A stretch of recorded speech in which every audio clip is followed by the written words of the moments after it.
천사 가브리엘이 하나님의 보내심을 받아 갈릴리 나사렛이라는 동네에 가서 다윗의 자손 요셉이라 하는 사람과 약혼한 처녀에게 이르니 그 처녀의 이름은 마리아.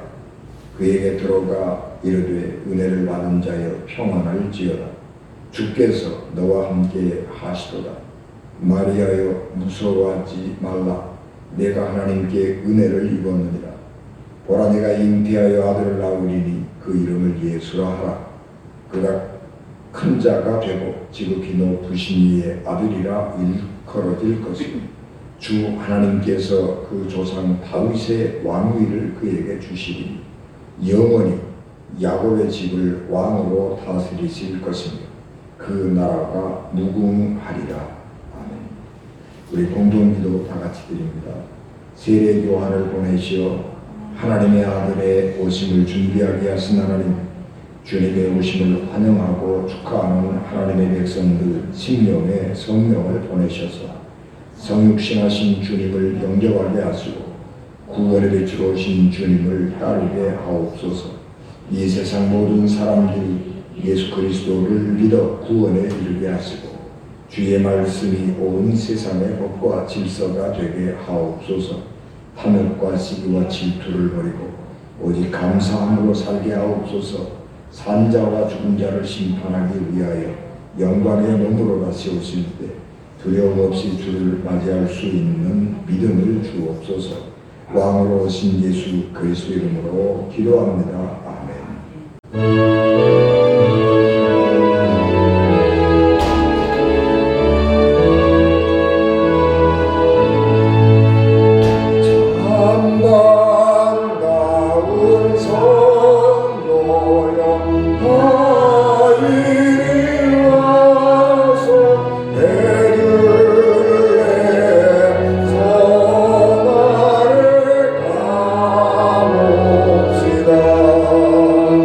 저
우리가 더 풍요롭고 안전한 삶을 살고 있지만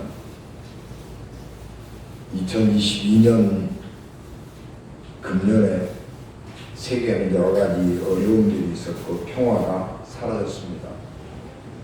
우리나라에서도 이런 엄청난 강추위가 몰려오지만 지금 광화문에는 매주 주말에는 시위하는 사람들이 넘쳐나고 있고 나라 여론은 우리 국민들은 두 쪽으로 나누어져서 서로 분쟁하고 또 조롱하기도 하고 분노하기도 하고 적대감을 표현하고 지나고 있습니다. 우크라이나와 러시아 전쟁은 10개월이 지났지만 언제 끝날지 기약할 수가 없고 시작을 불량하게 썼다는 혐의로 체포로 된 여성은 살해를 당했고 그로 인해서 데모를 하게 되었는데 국가 권력이 자주 백성들을 무자비하게 죽이고 데모했다고 하는 이유 하나 때문에 사형을 선고하고 집행하는 일들이 벌어지고 있습니다. 우리의 기억 속에서 멀어져 갔지만 지금도 미얀마에서는 군인들이 자기 부모 형제에게 총구리를 겨누는 내전이 지속이 되고 있습니다. 이사야 선지자는 2장 4절 말씀에서 그가 열방 사이에 판단하시며 많은 백성을 판결하시리니 우리가 그 칼을 쳐서 보수를 만들고 그 창을 쳐서 낫을 만들 것이며 이 나라와 저 나라가 다시는 칼을 들고 서로 치지 아니하며 다시는 전쟁을 연습하지 아니하리라. 그렇게 예언의 말씀을 했는데 예수 그리스도의 탄생을 온 세상이 축하하고 있는 지금 이 시간에도 칼을 쳐서 보습을 만드는 일이 아니라 보습을 쳐서 칼을 만드는 일들이 일어나고 있고 또 젊은 장정들을 잡아다가 강제로 전쟁 연습을 시키는 일들이 우리 세계에서 일어나고 있습니다. 이런 상황 속에서 가장 즐거워하고 좋아하는 사람들은 방위산업 업체 사람들이지요.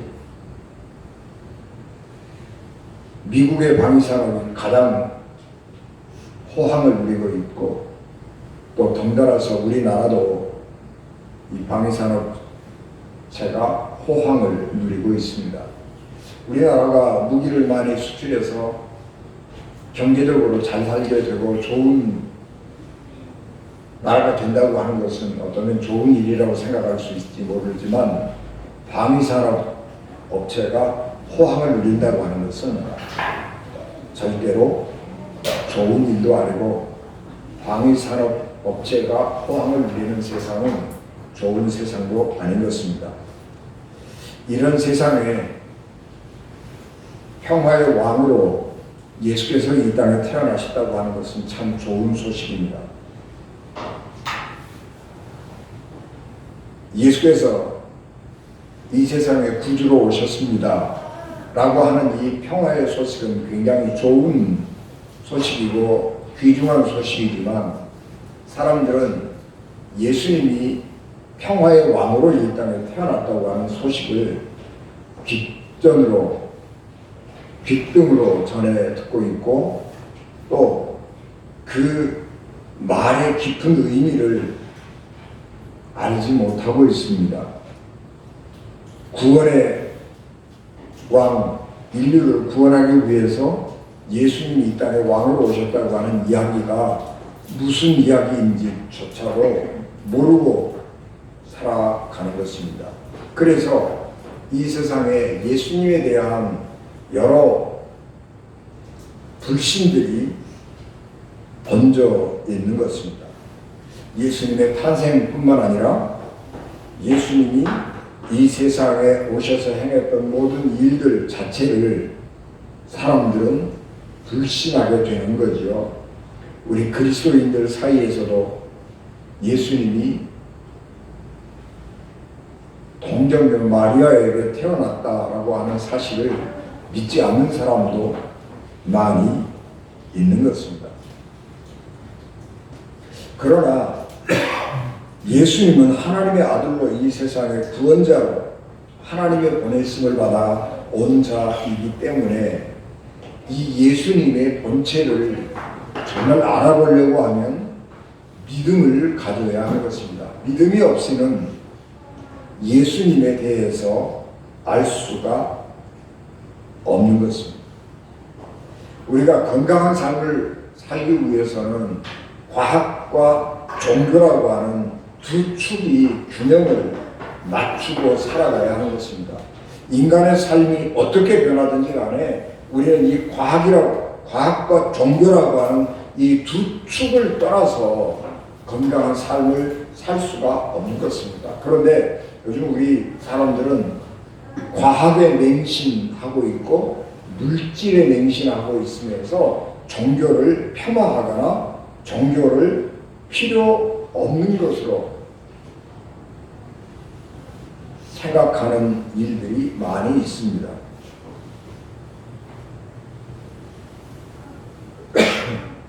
성경에 기록된 기적들은 있을 수 없는 일이고, 왜 있을 수 없는 일이냐 그러면 과학적으로 증거되거나 증명될 수 없는 일이기 때문에 신앙 안에서 일어나는 일들은 믿을 수 없다고 생각을 하는 것입니다. 그러나 우리의 인생에는 과학으로 해결할 수 없는, 과학으로 설명되지 않는 엄청난 많은 일들이 있는 것입니다. 인생은 너무너무 신기하기 때문에 과학적으로, 논리적으로 설명 안 되는 일들이 너무 많이 있는 것입니다. 그래서 우리 삶에서는 신앙이 반드시 있어야 건강한 삶을 살아갈 수 있는 것입니다.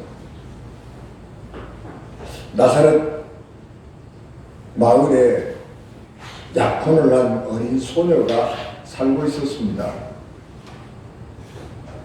우리나라는 좋은 풍습이 없어졌지요. 그래서 결혼 연령이 20대 이후로 늦춰졌습니다만 지금도 어떤 문화에서는 좋은 풍속이 남아있지요. 유대인들도 예수님이 태어날 당시에 좋은 풍속이 있었습니다. 그래서 12~13살만 되면 약혼을 하고 그리고 시간이 경과한 후에 결혼을 했습니다. 마리아도 그 당시에 좋은 풍습을 따라서 일찍이 약혼을 하고 그리고 이제 시간들을 보내면서 결혼 준비를 하고 있는 상황이었습니다. 그런데 가브리엘 천사가 찾아와서 어느 날 마리아에게 은혜를 받은 자여 평안할지어다 주께서 너와 함께 하시도다 라고 인사를 했습니다. 마리아는 어떤 낯선 남자가 자기에게 찾아와가지고 이상한 인사를 하는 거지요. 샬롬, 평안하뇨, 뭐 이렇게 그냥 안녕하십니까 이렇게 인사를 하는 것이 아니고 은혜를 받은 자여 평안할지어다 주께서 너와 함께 하시도다 이런 낯선 이상한 인사를 받을 때에 이게 무슨 말인가 그렇게 생각을 할 수밖에 없었고 이 남자가 누군가 그런 의심의 마음이 생길 수밖에 없었던 것입니다. 그래서 어리둥절한 표정으로 서 있는 마리아에게 이 천사가 은혜를 받은 자 주께서 함께 하신다 라고 하는 말의 의미가 무엇인가를 설명해 주었습니다. 마리아야, 무서워하지 말아라. 네가 하나님께 은혜를 입었다. 네가 하나님께 은혜를 입었기 때문에 앞으로 놀라운 일들이 일어나게 될 것인데, 네가 잉태해서 아들을 낳을 것인데 그 이름을 예수라고 해라. 장차 네가 낳을 아이는 이 세상을 구원할 메시아고 하나님의 아들로 일컬어질 사람이다. 그리고 그가 다윗과 같은 왕이 되어서 이 나라를 다스리게 될 것이다. 그런 말씀을 해 주셨습니다. 주께서 너와 함께 하신다. 즉 임마누엘이라고 하는 말은 하나님께서 큰 일을 맡기기로 정하신 사람에게 주시는 말씀인 것입니다. 사사기에 그런 말씀들이 많이 나타나죠. 시대적으로 어떤 큰 일을 감당해야 될 사람이 있는데 그 사람에게 하나님의 천사가 나타나서 하나님이 너와 함께 하시는 거다.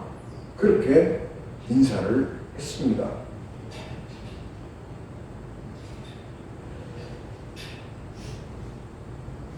마리아에게 천사가 하나님이 너와 함께 하신다 라고 말씀하시는 것은 내가 너에게 엄청나고 큰 놀라운 일을 맡길 것이다.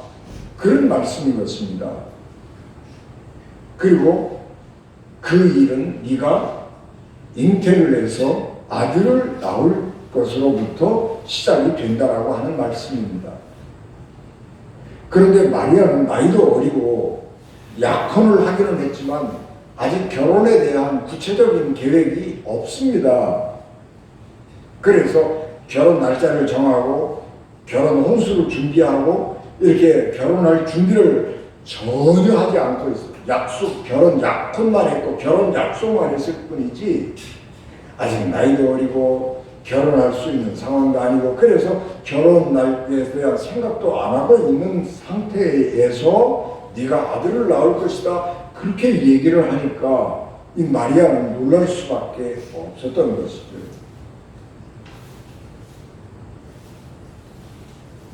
그래서 마리아가 깜짝 놀라고 있었는데 천사가 하지 않아도 될 말 하는 것이죠. 네가 결혼도 안 했는데 아들을 낳는다고 그러니까 의심스럽고 놀랍지. 내가 놀라운 증거를 하나 줄 터인데 네가 잘 알고 있는 엘리사벳이라고 하는 나이든 여인이 있잖아. 그 여인이 지금 평생을 불임으로 애를 못 낳고 살았는데 그 아주머니가 잉태를 해서 6개월이나 되었다. 이것이 하나님께서 너와 함께 하시고 네가 결혼을 하지 않았지만 아들을 낳을 수 있다고 하는 증거가 된다.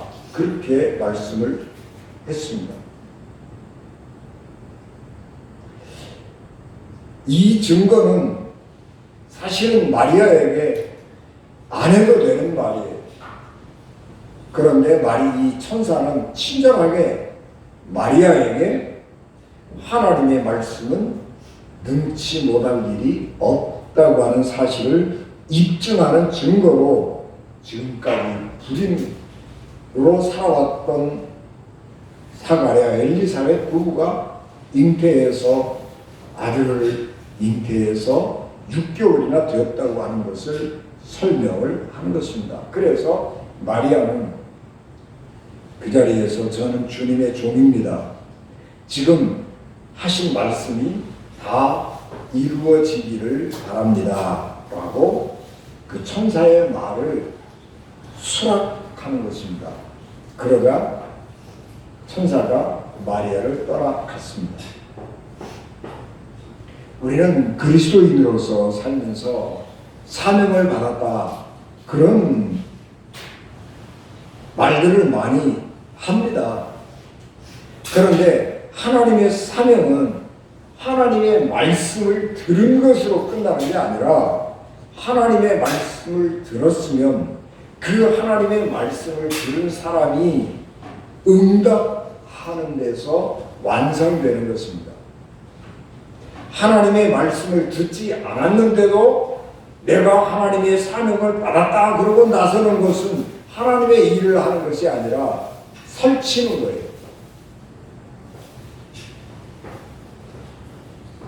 또 하나님의 음성을 듣고도 본인이 응답하지 않으면 그 하나님의 말씀은 성취될 수가 없는 것입니다.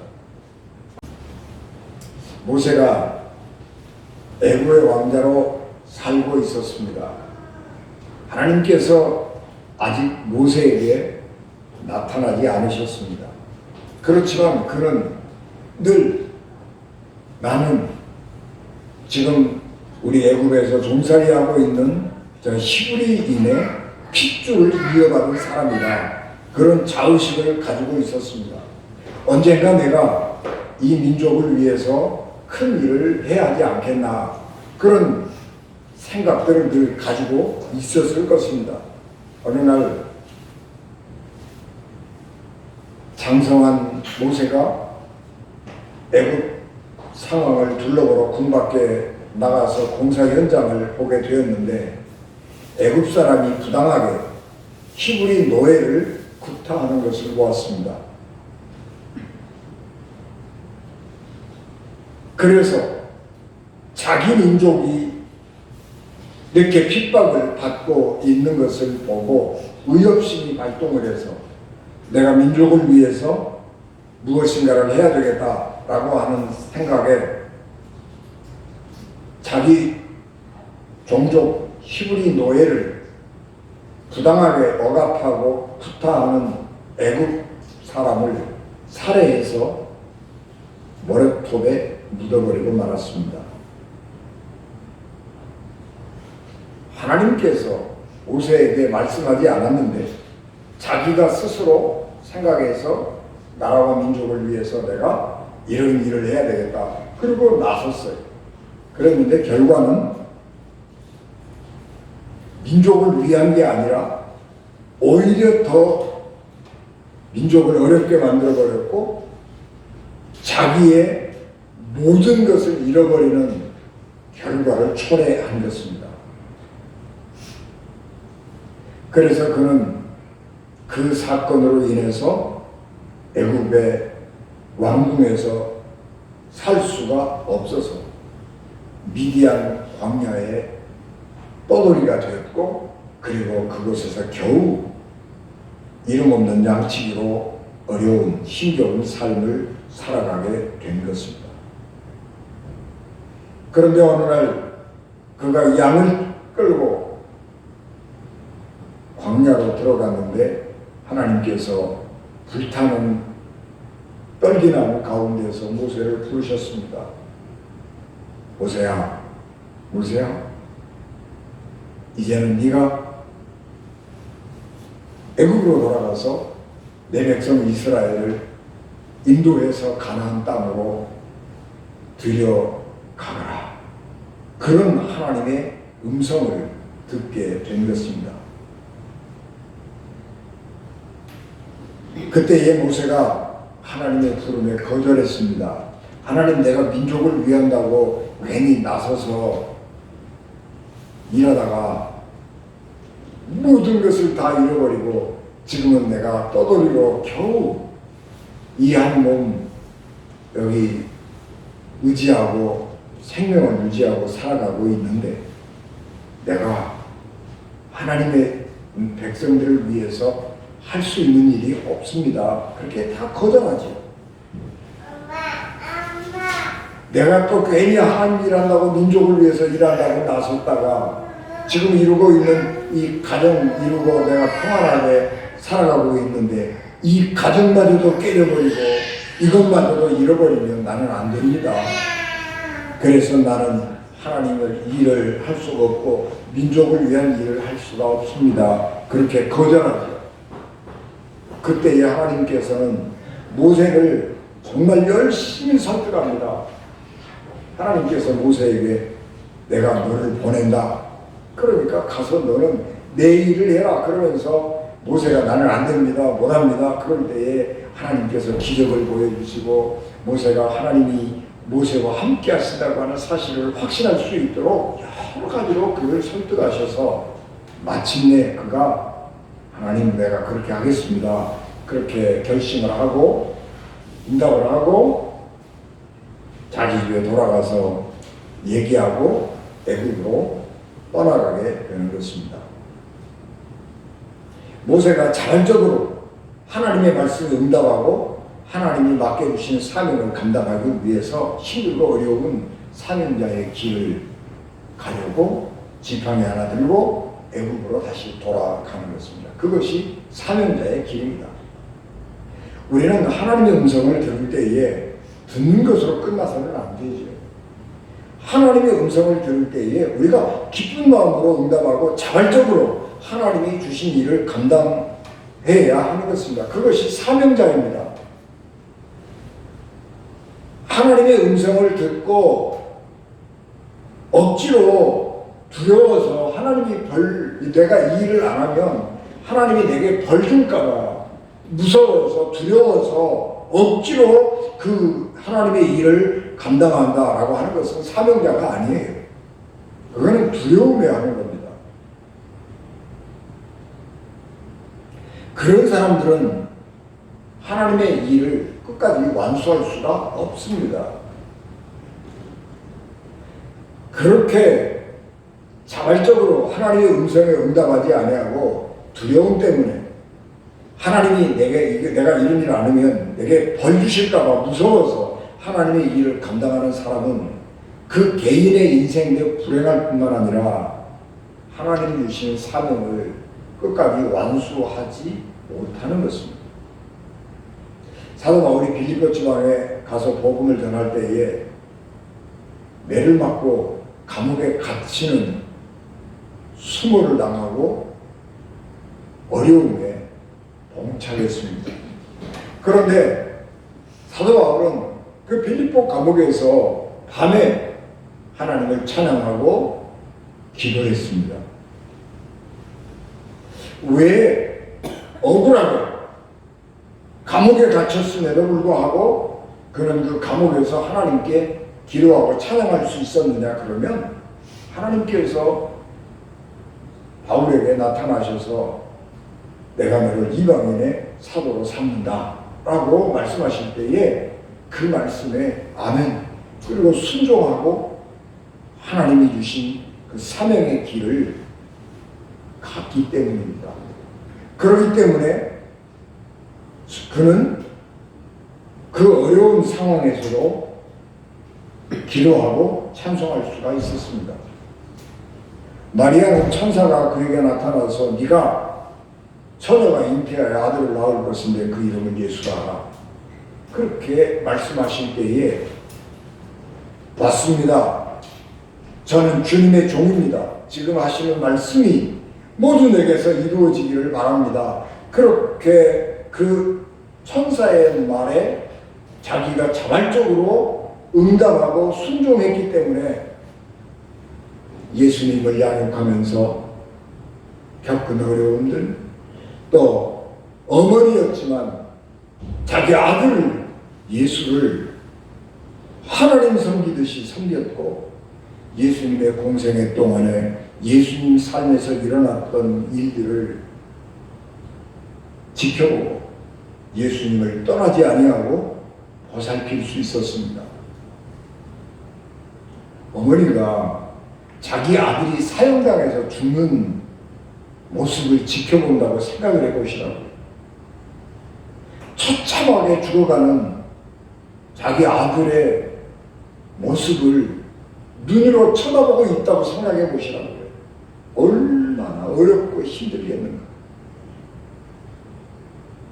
옛날에 우리 어르신들은요, 자녀가 죽으면 시체도 안 봤어요. 부모보다 먼저 가는 건 불효자식이라고 그래가지고요. 그 부모는요, 시체도 안 보고 장례식도 안 갔어요. 그만큼 자녀들의 그 죽음을 바라본다고 하는 것은 부모에게는 잊을 수 없는 아픔이고 상처인 것입니다. 그런데 마리아는 천사의 말에 자기가 그렇게 응답했기 때문에 자기 아들 예수가 하나님의 아들의 길을 갈 때에 그 길을 끝까지 떠나지 아니하고 보살피고 돕고 협력하고, 그리고 그 비참한 죽음을 당하는 그 아들 곁에서 끝까지 있을 수 있었던 것입니다.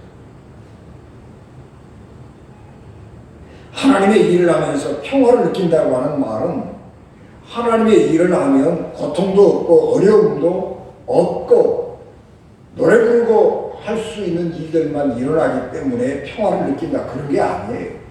하나님의 일을 할 때에는 세상 사람들의 이해를 받지 못하는 경우가 많이 있고, 하나님의 일을 할 때 가족의 이해를 받지 못하고 가족의 협력을 받지 못할 때가 너무 많이 있어서 외롭고 힘든 때가 정말 많이 있는 것입니다.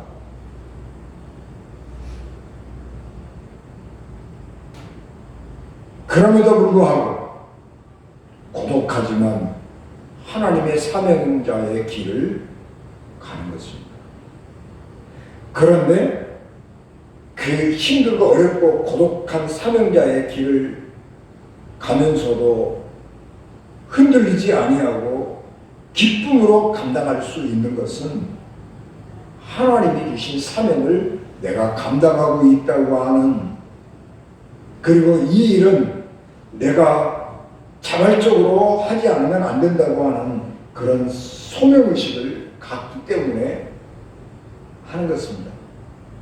이 일은 하나님이 주시는 이 일을 자발적으로 감당하면서 얻어지는 기쁨은 세상적인 조건 때문에 생기는 기쁨이 아닙니다.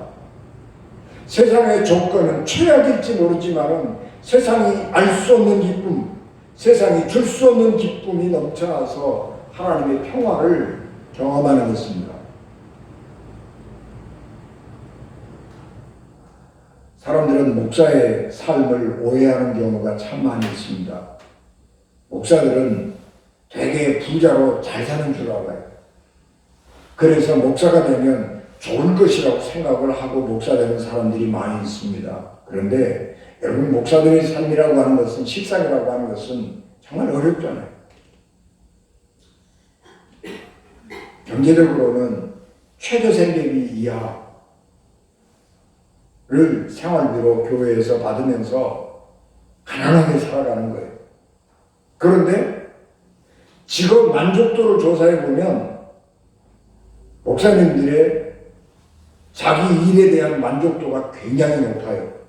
다른 어떤 직장인들보다 만족도가 굉장히 높고, 당신이 다시 태어나도 이 일을 하겠느냐 그리고 물어보면 목사님들의 많은 수가 네, 나는 다시 태어나도 목사의 길을 갈 것입니다, 그렇게 대답하는 사람들이 많습니다.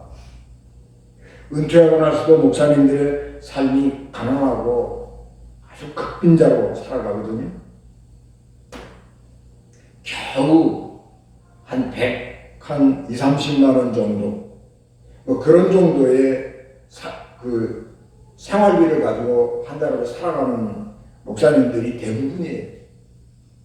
그렇게 어렵게 살아가고 있지만, 그럼에도 불구하고 내가 다시 태어나도 이 길을 가겠다라고 평생 그 길을 가겠다고 새롭게 다짐하는 것은 하나님이 나를 부르셨다고 하는 그 소명 때문에 가능한 것입니다. 이 세상이 주는 평화라고 하는 것은 나약함이 짝이 없지요. 이 세상에 주는 기쁨은 시간이 지나면 사라집니다. 남자는 아침에 일어나서 면도를 하고 스킨로션을 얼굴에다가 탁 바를 때에 상쾌함을 느끼고 행복합니다. 그러나 그 기쁨, 그 상쾌한 마음은요, 2시간 안 가요.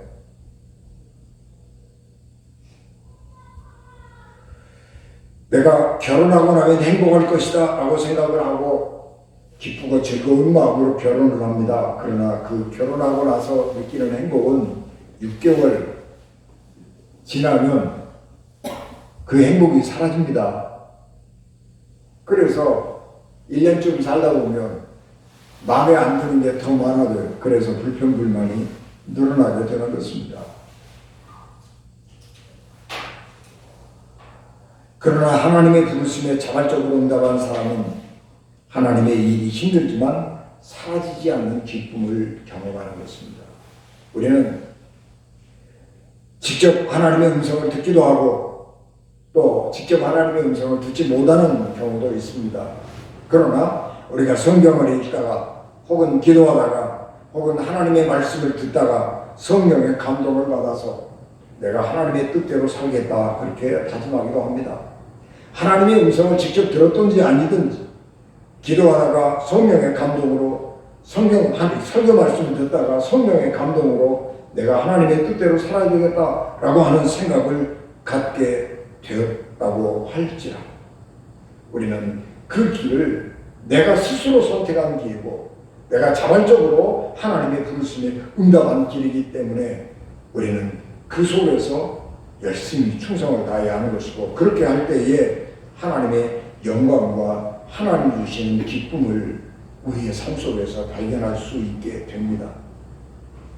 우리가 믿음의 눈으로 세상을 바라보고 하나님의 말씀을 가지고 내 삶을 보고 세상을 바라보면 우리는 우리의 삶 속에서 하나님이 주시는 은혜를 수없이 많이 발견하고 하나님이 드러내는 하나님의 영광을 우리가 발견할 수 있는 것입니다. 우리는 하나님의 사람들입니다.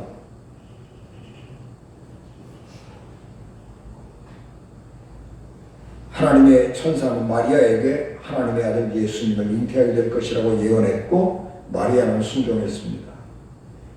오늘 우리는 성탄절을 맞이하면서 네가 하나님의 사람으로 어떻게 살 것이냐? 내가 평화의 왕인데 네가 하나님의 평화를 누리며 살 뿐만 아니라 하나님의 평화를 실천하는 사람이 되어야 된다. 우리에게 그렇게 말씀하시는 것입니다. 그러므로 우리는 우리 속에 예수님의 탄생을 축하하면서 우리 속에 하나님의 사랑과 평화를 잉태하고 우리의 삶 속에서 하나님의 평화와 사랑을 실천하고 살겠다고 하는 다짐들을 해야 합니다. 우리는 이 세상에서 우리의 믿음의 능력을 빼앗아가고 평화를 빼앗아가는 사람도 많이 있고 사건도 많이 있습니다. 살다 보면 미운 사람도 생겨요. 그래서 그 사람만 보면 속상하고 꼴보기 싫은 사람도 생기기도 하는 것입니다. 세상이 그래요. 우리가 그런 세상 가운데 살고 있지만 그래도 우리는 다짐하면서 마리아는 천사가 말할 때에 처녀가 아들을 잉태하는 그 엄청난 일을 수용했잖아요. 우리도 우리 마음속에 이 성탄절에 하나님의 사랑과 하나님의 평화를 잉태하고 그리고 우리가 이 세상에서 그 하나님의 사랑과 평화를 실천하고 전파하는 사람이 되어야 되겠다. 그런 결심들을 하고 살아가기를 바랍니다. 평화의 왕으로서 예수님을 영접하고 기뻐하는 하나님의 사람인 우리는 영광의 왕으로 예수님이 태어났다고 하는 이 기쁜 소식을 전하고 또 하나님의 사랑과 평화를 실천하면서 우리가 믿음의 길, 하나님의 사람의 길을 흔들림 없이 달려가는 은진 가족 되시기를 주 예수 그리스도 이름으로 축복합니다. 아멘. 기도하겠습니다. 은혜가 충만하신 아버지 하나님, 주의 넘치는 은혜와 사랑을 저희들에게 충만하게 하시고 하나님의 권능을 더하여 주시옵소서. 우리 마음속에 하나님의 평화를 충만하게 하시고 우리 심령에 그리스도의 사랑을, 하나님의 사랑을 넘치도록 주셔서 우리가 그 사랑과 평화로 살아가게 하시고 어려움들을 이겨나가며 하나님 주신 평화와 기쁨을 경험하게 하시고 가족과 주변 사람들과 더불어서 사랑을 실천하고 평화를 만들어가는 하나님의 거룩한 사람들 되게 하옵소서. 우리 주님 예수 그리스도 이름으로 기도하옵나이다. 아멘.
지금은 교회에 모이고 있으며 길이요 진리요 생명이 되셔서 우리를 하나님 나라로 인도하시는 예수 그리스도의 은혜와 죄인들을 구원하시고 자기하고 십자가에 오신 하나님 아버지의 함께하신 사랑하심과 성령님의 감동과 역사 위로 고통에게 주관하시니 성탄일을 맞아 하나님을 경배하고 아기 예수께 예물을 들고 돌아가는 살아가는 성도의 신령과 가정과 기업에 피값으로 세우신 우리 영적 후회를 지금부터 영원히 함께 하시기를 간절히 축원하옵나이다. 아멘.